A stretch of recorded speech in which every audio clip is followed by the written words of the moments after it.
Today we start with a question: how to make it or break it in Africa and beyond. To answer these questions, let's welcome on stage our panel and moderator, Jimmy Moyaha, founder and financial market specialist at Lebowa Markets. Jimmy, the floor is yours. Thank you, Eliza. Good morning to everyone. Welcome to the final day of the conference. I think kicking off this conversation this is a big conversation. Those that have attended this conference will know the importance of the brokerage setups and setting up a sustainable brokerage and a sustainable business in South Africa. And I honestly don't think I could have put together a more qualified panel, and I'm going to take credit for it because I've worked with a lot of these individuals and there is a wealth of experience on stage. So I hope the session is insightful and beneficial for everybody looking forward to what we're going to chat about. But before we get into it, let's do a quick round of introductions. I'll kick off with you, Nick. Please tell everybody that doesn't know Nick. Who's Nick? Hi, is this here? Yeah. Hi, I'm Nick Sproule, and I'm the MD for Trade Nation, a global brokerage with offices, in various places around the world. Okay, and that's Joseph. I'm the head of Africa region for HFM Group. Again, a cross-regulated, multi-regulated broker around the world. Solomon, Finalto, South Africa. Happy to be here. Ms. Nelisiwe Masango, founder and CEO of Ubuntu Invest. And lastly, Mark Weetman. I'm from Unum Capital. I know Jimmy quite well. We are very much a retail boutique broker in South Africa, unlike my colleagues who are international. So. Well, there you have it, ladies and gentlemen. Strong panel. There's well over 50 plus years of experience on this panel, and I'm sure they're going to share some valuable insights. But without further ado, let's kick things off. I think the starting point of the conversation I'd like to throw towards Joseph, having established a business within an African region. What goes into a continental business from a commercial standpoint, and what do you then look for as a brokerage in terms of continental exposure? How do you then position a business to be attractive towards all the various regions? Limited with time, because I can't be talking about this forever. Having and maintaining an international broker in the Africa region, someone can actually follow a number of high-level, let's say, strategies. Okay. You can position your firm as a low trading cost brokerage, meaning low spreads or low fees here and there, so that you can attract the cost-sensitive traders. Okay, you have the strategy of positioning a multi-trading instrument broker, so people who want variety of instruments to invest, they come to you.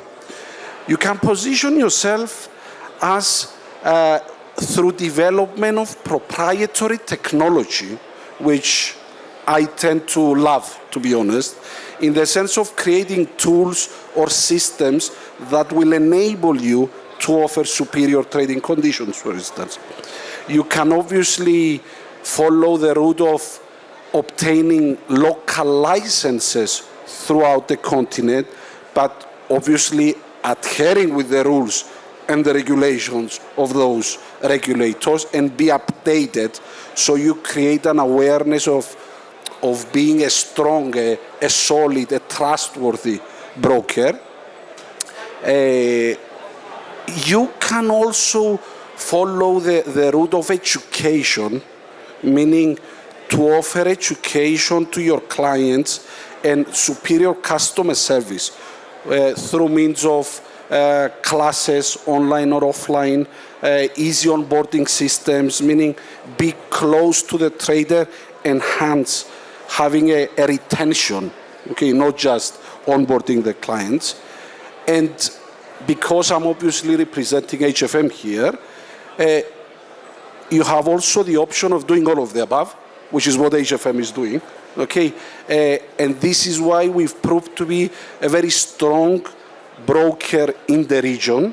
Okay, with South Africans having some small particularities, if I may say, which I hope I will elaborate a bit later in order not to take time from the rest of the speakers.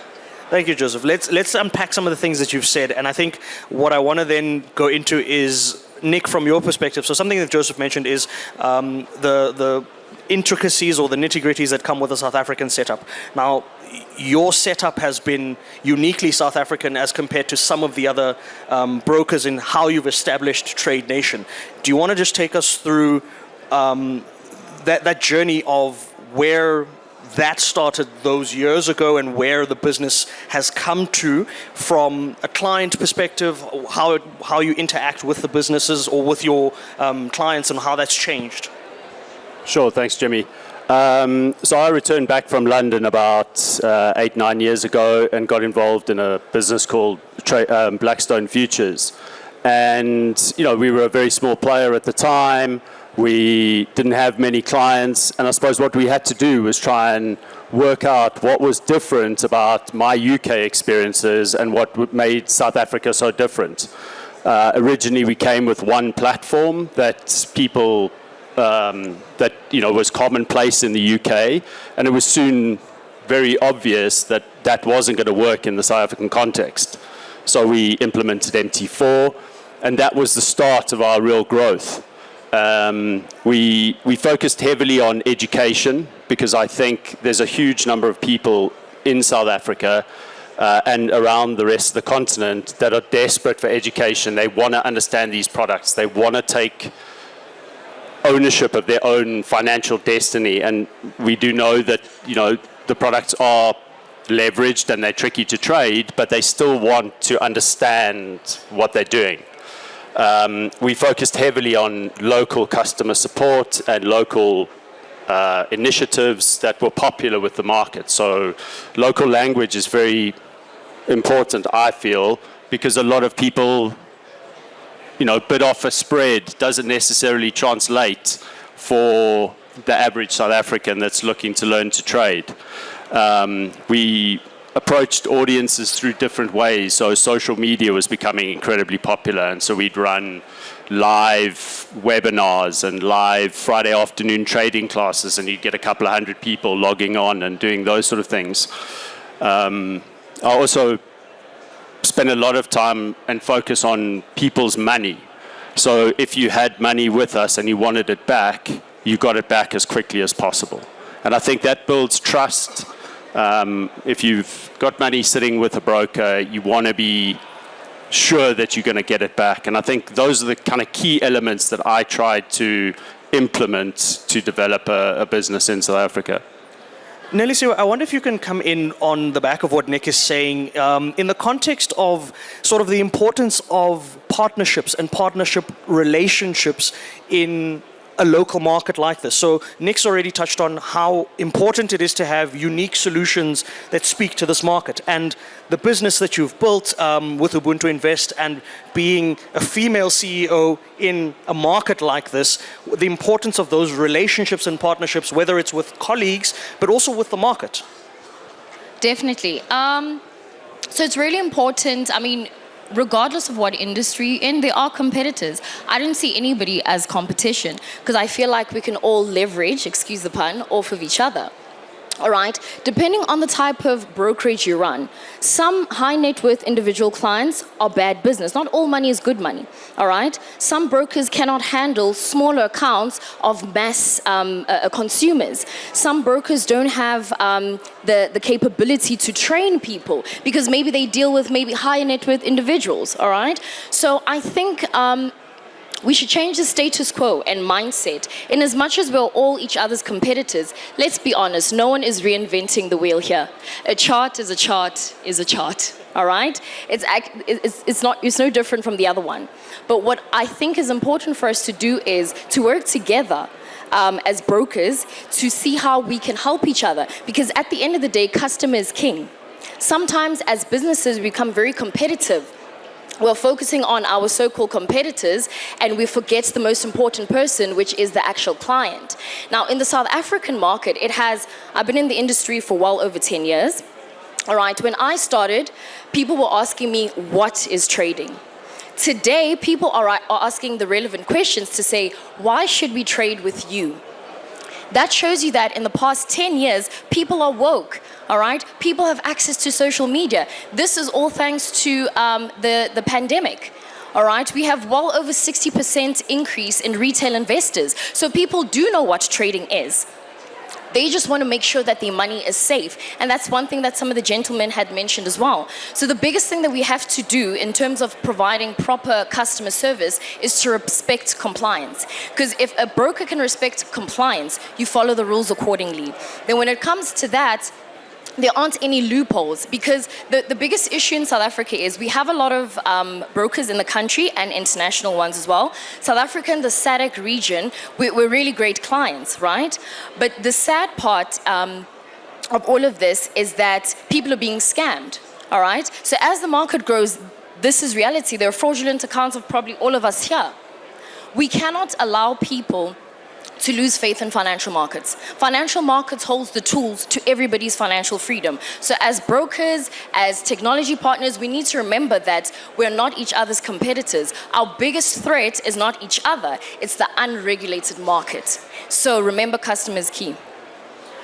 And I like that you touched on that regulation, because we're going to dig into that in a little bit. But before we go into that, something else that you mentioned, Nelisiwe, that I'd like Mark to weigh in on is the evolution of the client, the evolution of what we've gone through from a product set as well, right?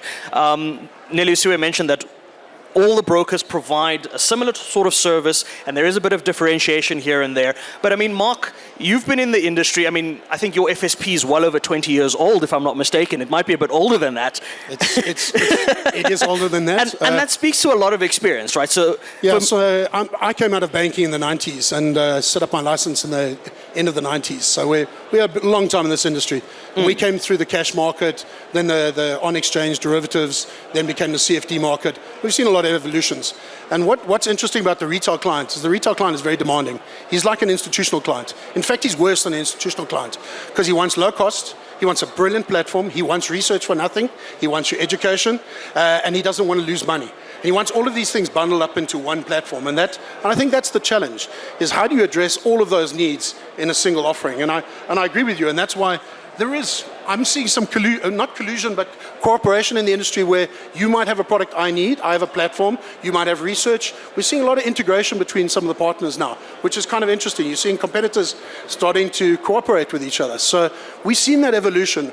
What we haven't seen, though, is the fact is retail clients lose money. And that's the thing we haven't changed in this industry.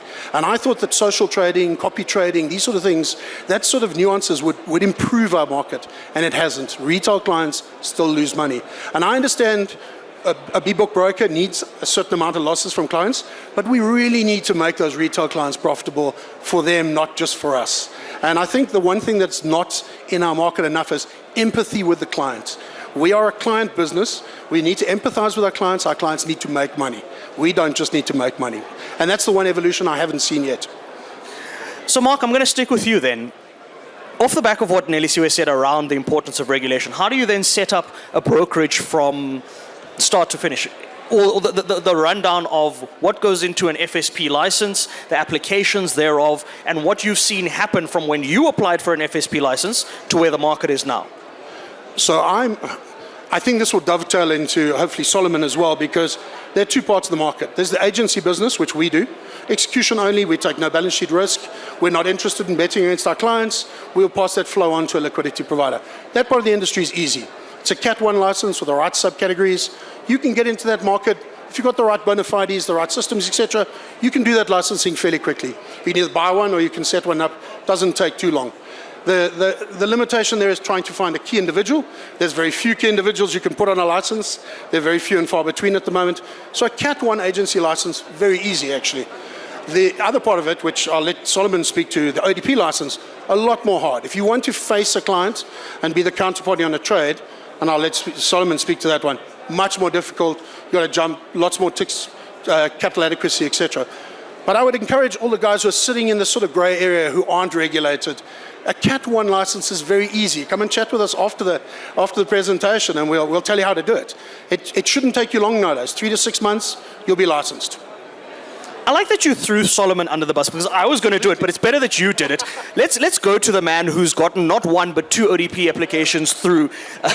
Solomon, the importance of ODP is the question or the statement that I'd like you to comment on, because those of us sitting here and those that have a Category 1 FSP license have seen a lot of changes happen, but nobody's actually explained the significance of now looking at this next level of licensing, this ODP license that seems to scare half of the industry into wanting to do different things, and you've been able to get it right. Yeah, thanks, Mark. Feels like an hospital pass. So, Jimmy, just to be fair, on the first application with the previous company I worked for, I went through the submission and I went through the review. It got approved when I had left. So I probably got the approval for one, and I literally got my ass kicked for the first one. On the ODP, I think our experience in the first application and in going through it as one of the first brokers, and personally as one of the first individuals that had to present the license submission, was a little bit like a 50-year-old doing a TikTok dance. You move fast, but you move with two left feet. So we were literally, and by that I mean we were trying to find our way, we were doing all the right things, putting together copious amounts of documents and information, and we had a regulator also was quite new to the regulation as part of the FMA, but secondly, was also quite naive. So if you want, the word on the street is if you want to clear a room in a regulatory office, mention the word derivatives, you clear the room. And so we had a naive regulator. So it was a little bit of learning on both sides, us giving information as part of the broker business, and of course, regulators taking what they already knew from capital markets and regulation that they had done for banks, the bank sector, and then putting it into an ODP. It was a cut and paste. And so the bar was quite high. And I think the bar is still quite high if I look at it today, and including the second application that I put together and got approved. The second one was probably more of a intelligent discussion than a one-sided discussion across the table. I do think that in the ODP world, you're going to find that the rigorous approach to the over-the-counter derivative product will start to reduce as we start to get our heads around the audit process, as we start to understand better where does juristic representation fit inside the application, as we start to understand the learnings and the experience we've had from other such regulation in other parts of the world. Obviously, we're part of the IOSCO membership, so we take our learnings from the UK, from ASIC, from SciSec, and we kind of see what we can refine. So whilst it's not the same reg, it's pretty much on the same kind of standard, and it'll start to reduce. We talk a lot, I suppose, about client protection, making sure we're responsible, and at the onset, that's what the ODP was meant to do. Make the broker responsible, make the broker more than just responsible, make the broker accountable for the client money, make the broker responsible for education, responsible trading, appropriateness testing, because CFDs is a high-risk product. So the idea behind the ODP and the reasons for ODP was quite legitimate and quite authentic. And if you have to operate under those conditions, you would find it so much more difficult, but it's so much more comforting for a client engaging with under such regulation. I mean, at the moment, I know a lot of brokers are going through the submission and the review process, and I can feel for them because I know what a painstaking process that was. However, there are certain solutions that brokers who do not have that solution can put together. Whether you partner up with an existing ODP, whether you link up with an ODP for contracting arrangements or partnerships, you can kind of visit all of those solutions. But the ODP on the whole, in summary, will probably become lighter, will probably find its way as the market navigates through this heavy regulation and find some soft landing somewhere, I suppose, in the next 2 years, 3 years. I wonder then if I can put you on the spot, Solomon. You mentioned something around ESMA and where we're taking sort of our cue from what's happening globally, right? Do you then believe that things around leverage restrictions should then be applied to a market like ours? Because as you mentioned, it's all about the protection of the customer at the end of the day. It's all about ensuring that brokers put the customer ahead of profits, put the customer ahead of unscrupulous behavior and that sort of thing. Do you then, where do we stand on the leverage side of it? Because that's a contentious topic of it. Yeah, that's a good question. I mean, any professional trader will tell you there's two things that make traders excited. One is trading without a stop loss, and two, trading on high lev. Now, we've seen leverage restrictions across the more mature markets. You mentioned some of them. In South Africa, we do not have, at this point in time, leverage restrictions. Brokers have taken a view on lev, and kind of you'll see a variety of leverage coming through the marketplace. I was sitting with the Kenya regulator not so long ago, and whilst they are an even newer regulated market than we are, the first question on the table was, do you think we as the regulator should impose leverage restriction? And of course, I'm not the regulator, so I never want to give them a reason to impose anything on me. And so I kind of threw that back and said, look, you need to be responsible in the way you put out regulation. If your responsiveness to regulation is to have some sort of control over leverage, absolutely, you put it in place. Speaking at this panel, if you ask me that question in my personal capacity, I suppose the answer is, yeah, I think it's quite responsible to cap leverage and have a regulatory cap on leverage. But I'm not going to tell you what that threshold should be, whether it's going to be 1,000 to 1, 500 to 1. Let the market find its place of comfort, whether you're a professional trader or a novice trader, you find your level of comfort. But should there be a regulatory cap, I would say that's quite responsible. Can I chip in? Go for it, Mark. So leverage doesn't kill, money management does. And whether you're trading Delta 1, and we've seen this in 2008, with illiquid small caps at Delta 1, you will lose all your money.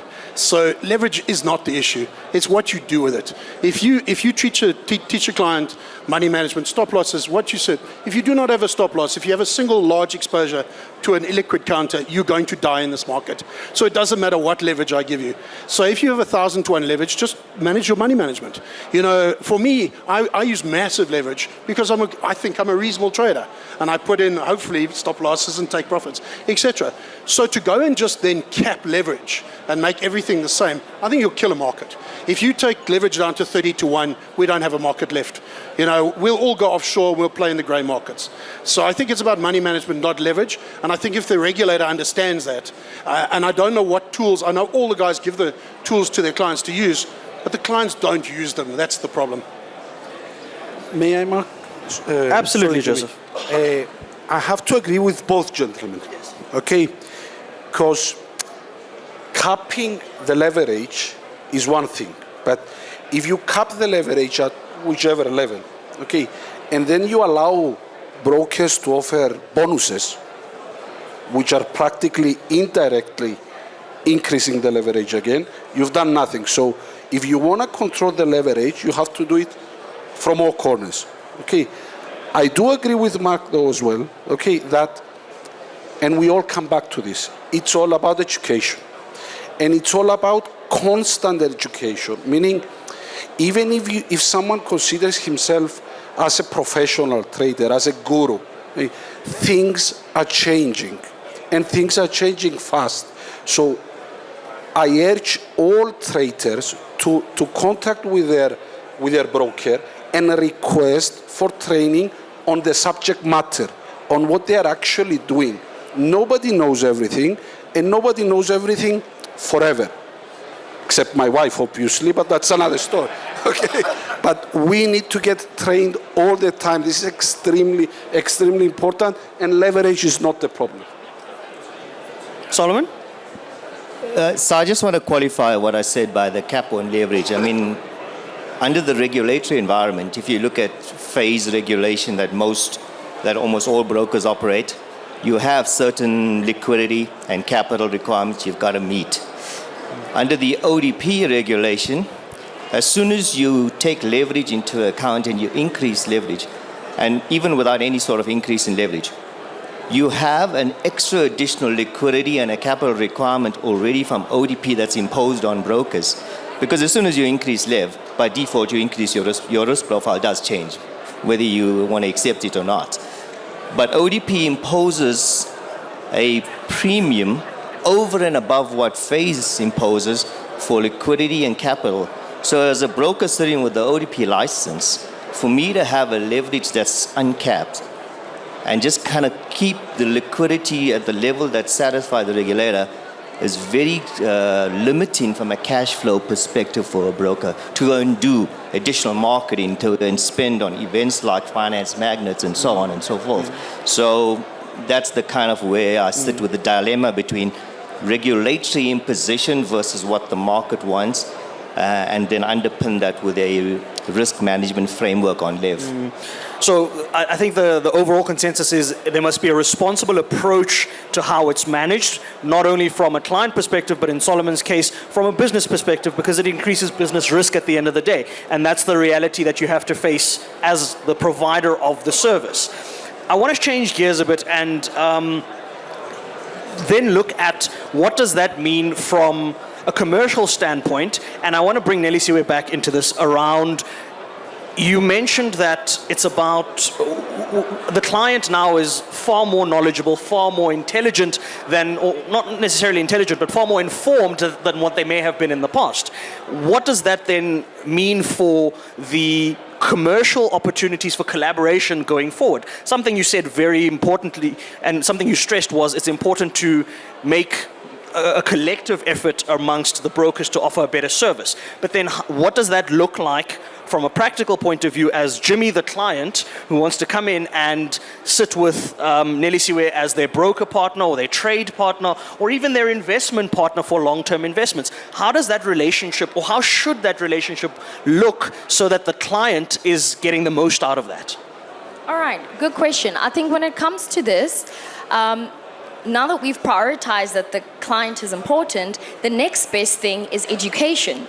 So at Ubuntu Invest, we prioritize skills development.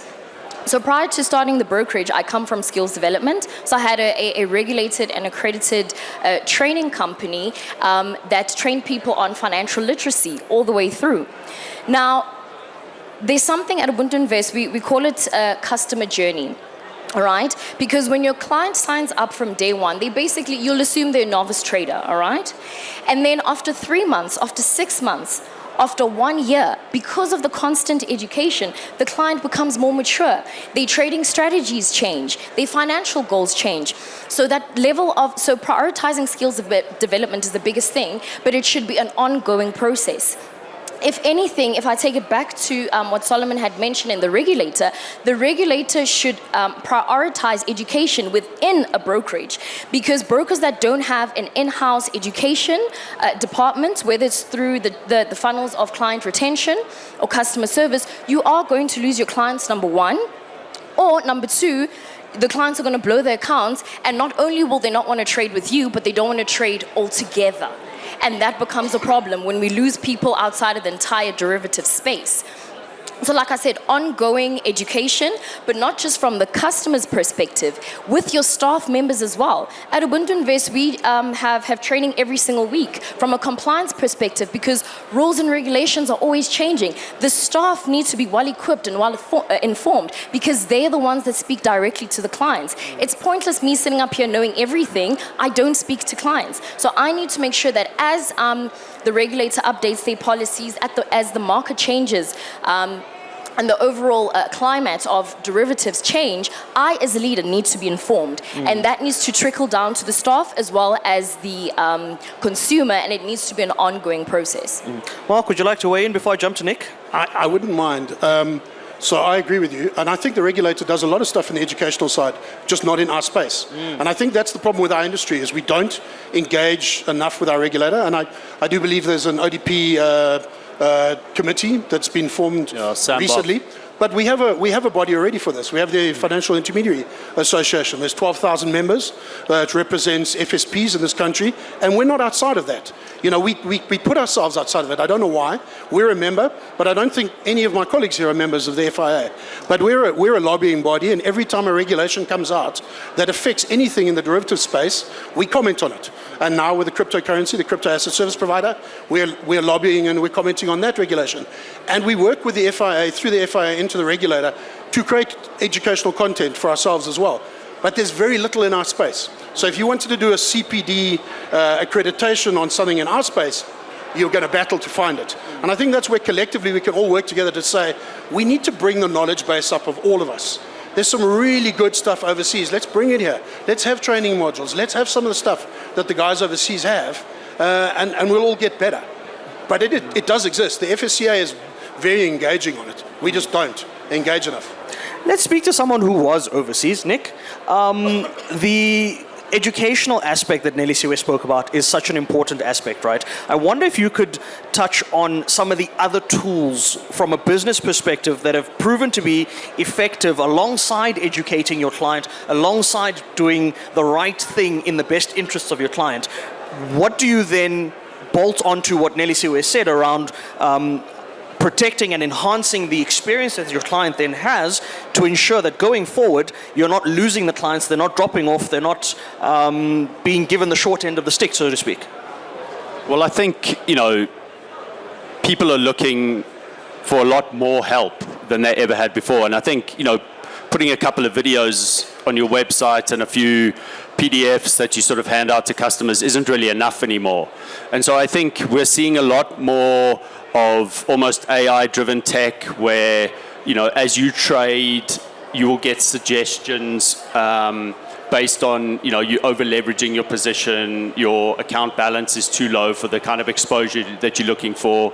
All sorts of angels that you can, like plugins that sit on your platforms that help you make more intelligent decisions and almost act as a warning so that you don't overexpose yourself, you don't make the common mistakes. I mean, Mark and the rest of the panel touched on it. What do people mostly make their mistakes doing? You know, they over-leverage their account position size is all wrong, they don't use stop losses, they don't use the really simple tools. So by having technology that brokers can pay for, help customers, I think that's a really valuable tool. And I think we're going to see a lot more of that kind of AI-driven technology come into the space and help customers make better decisions about their trading activity.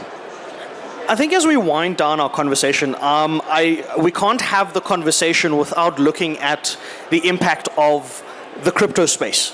It's been something that a lot of brokers have avoided discussing. Some brokers have vehemently stayed away from this. Some have used extreme levels of leverage. And I know every person sitting on this stage is not afraid to discuss this crypto conversation. In fact, some people are leading crypto conversations.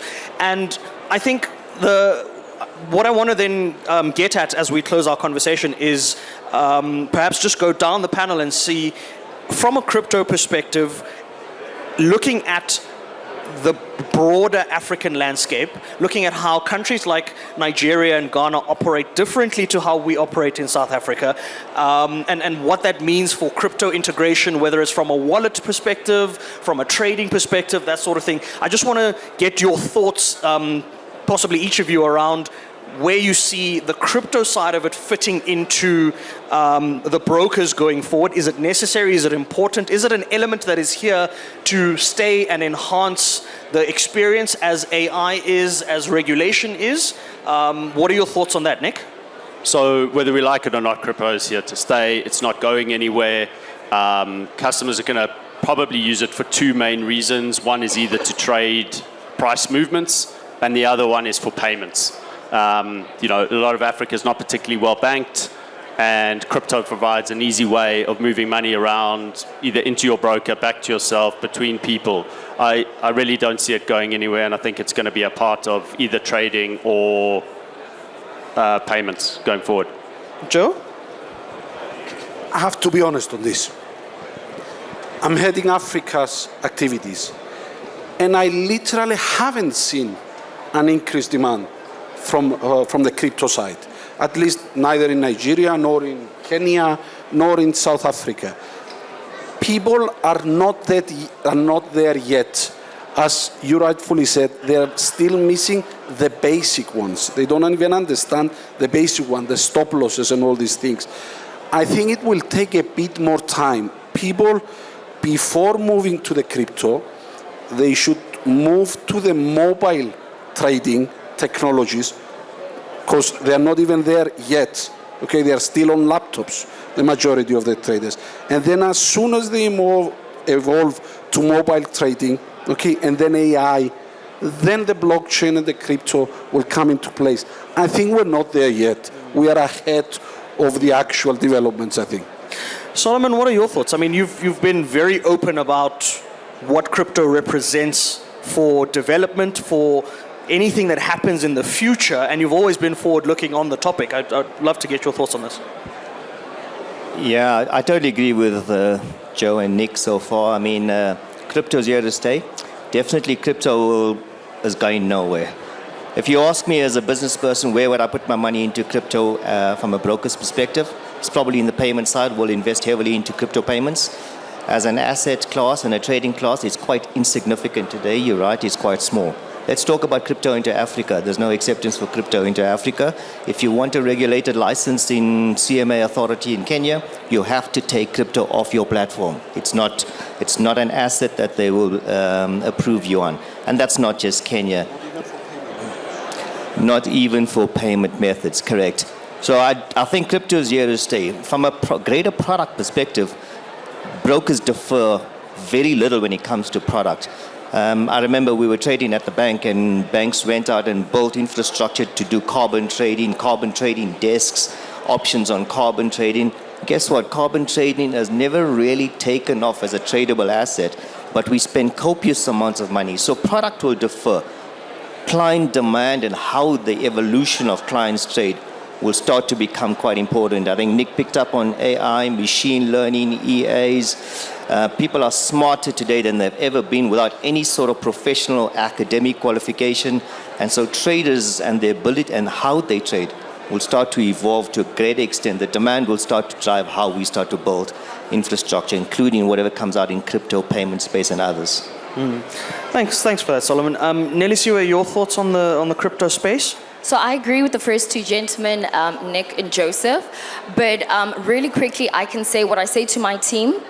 If we're going to look at this from a broker perspective and as a business, if you stay ready, you ain't got to get ready, right? So it's good to have these payment gateways there for the clients that want to use them. It's good to have the wallets there as an option. You know, it's important for you to have these things for your clients so you don't turn them away. But in reality, when I look at the trading volumes and I look at the activity and I look at the trading history, very few people trade crypto long term.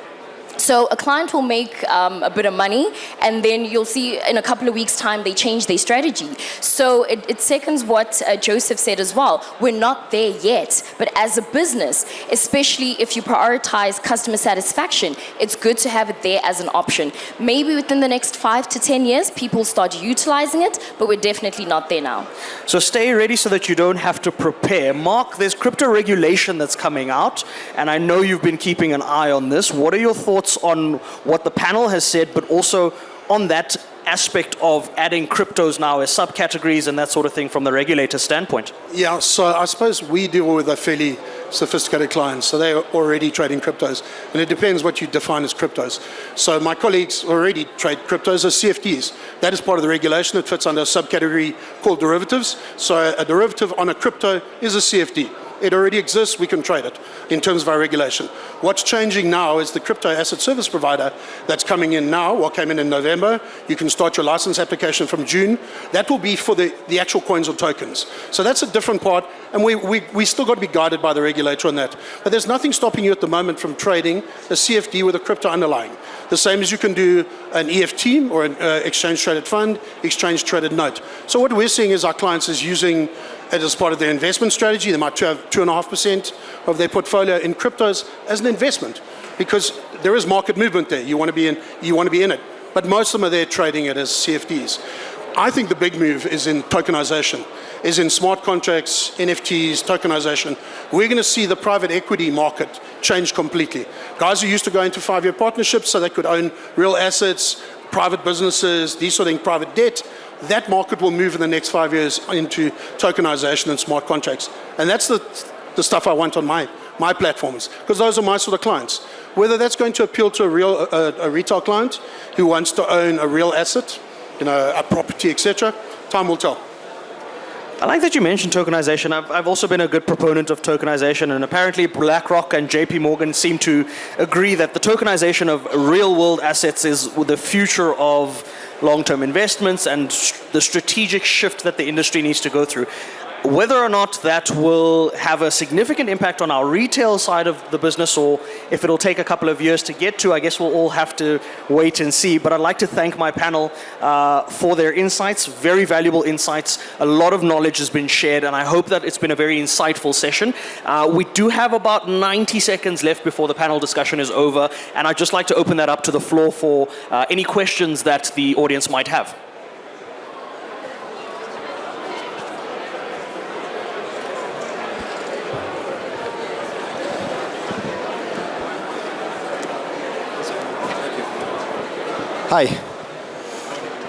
Hi, I'm Georgios Himonidis. I'm from Cyprus. I represent the payment side and the broker side. And I would like to hear a little bit about how you guys are acquiring new clients in South Africa.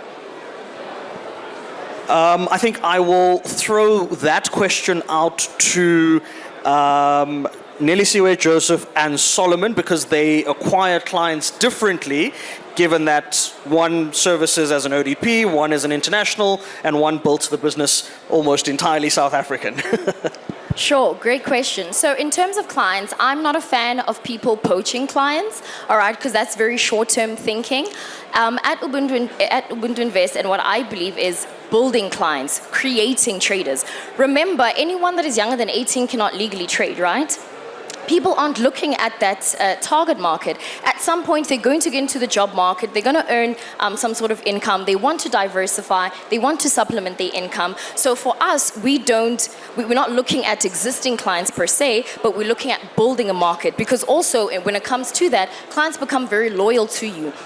When they started out as a novice and you have helped them with your platform and your education and your proper customer service, you've allowed them to make profits as well. So we create clients. So we prefer novice traders. Jimmy, can I jump in on the back of that? Because I'm also a local broker, and my model is only steal clients. So I apologize, because I would rather you educate the client, get them up to a certain level, and then they realize, and I'm not saying you particularly, but their provider, they realize that their provider's got an awful platform, terrible pricing, no research, and then we'll take them and we'll look after them. And at least they're at a certain level, So we just steal clients from the rest of you. But we are very small, so we don't steal many.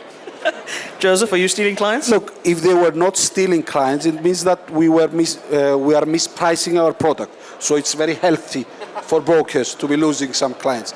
Now, attracting clients, as I said in my intro, there are various strategies, that you can attract. You can simply be very strong on marketing, for instance. So above the line, below the line, online, offline, you're out there loud, And as soon as the existing trader has an issue with his existing broker, you are in his short memory, you pop up immediately and you attract client. You attract clients through education, but obviously most importantly, you attract clients through your product. That's what the client is buying. This, you have to differentiate somehow. Solomon, how does an ODP attract a client? Not any different to a non-ODP, I suppose. So clearly you need a very robust marketing team, marketing person that really gives you high intensity on SEO, PPC. Obviously, you need to have optimization through your algorithms on social media. And we kind of, I think for most brokers, 60% of every dollar made is probably going into marketing to make sure you get high optimization. And that's the one point of distribution. The second point of distribution, as opposed to, is using partnerships, is using agency agreements, and you need them. Really, there's a place for all distribution points in the marketplace. The ODP is only kind of concerned about soliciting, and we don't solicit. But our view is that we don't like mark stealing our clients, so we will create long-time value for our clients to stay at a price point that's so competitive that they won't want to move. But Solomon, to be honest, if I steal it, I'll put it back 3 years the ODP anyway. So you just get a better client. He just trades more, he's more profitable, and he's better educated. So you don't lose him, you get him back in a different form. And I suppose that's what we do as the agency business. We face retail clients, and we point them to you guys as the ODPs. Our job is to aggregate, find you those clients. So we're not stealing, we're just kind of shuffling them around. Nick? I mean, I think Solomon made a good point there about agreements and agency agreements and things like that. You know, I think a lot of us, while we like to pretend that we offer the best education, we offer the best solutions, it's often through partnerships of people that are already educating and are already, that is their core business, and then they help, we work with them. And their customers come through us, and I think we mustn't forget that we can't be all things to all men, and we do need to rely on some of those partnerships as well. Thank you. There was another question here. Do we have time for it, the question? One more question. Sure. Hello. So I want to know, like, as a retail trader, is it necessary to get educated within a specific broker in a form of like trading alongside with the broker in order not to like grow your account? Because think about it, like you can get any education from any website and like that. So is it necessary? Nick? Look, I think there are obviously education centres that specialise in these type of things, and I think that's really important to look at. There's also a huge amount of information that's been created content-wise on YouTube and other platforms. So don't just pick one, look at the various things, but ultimately it's going to come down to your trading style and the amount of time that you can dedicate it to trading. Some guys can sit there all day and, point and click and make money. Other guys need to decide how much time they can really dedicate to their trading and then develop strategies that are suitable for that amount of time. Can I just be complimentary to Solomon? Go for it, Mark. So if you go into someone like Solomon's platform, the amount of integration compared to 20 years ago, where literally as a retail client you had nothing. You were reading a newspaper and waiting for the magazines, etc. Nowadays with the integration on platforms, and I just take Solomon's platform, there is so much good content there, whether it's tip ranks, Trading Central, Trading View, all of this sort of research that's available to you as a retail trader, which I wouldn't have had as an institutional trader as 20 years ago. There's so much content there. But the problem is it's not about information, it's about intelligence. It's what you do with it. And I liked what you were saying earlier. Do you remember in the bad old days you used to have that little paper clip that used to jump up and say, do you really want to do this, when you were on Word or whatever it was? I see that coming into the industry where we need to say to retail clients in real time, do you really want to do this? And I think that's what will make you better and educate you better in real time. Okay. Thank you. Thank you very much. I think we have definitely run out of time, but thank you all for attending the discussion. Thank you once again to my panelists. Thank you. And please visit their booths, visit their stalls and their stands throughout the expo. Thank you, everyone.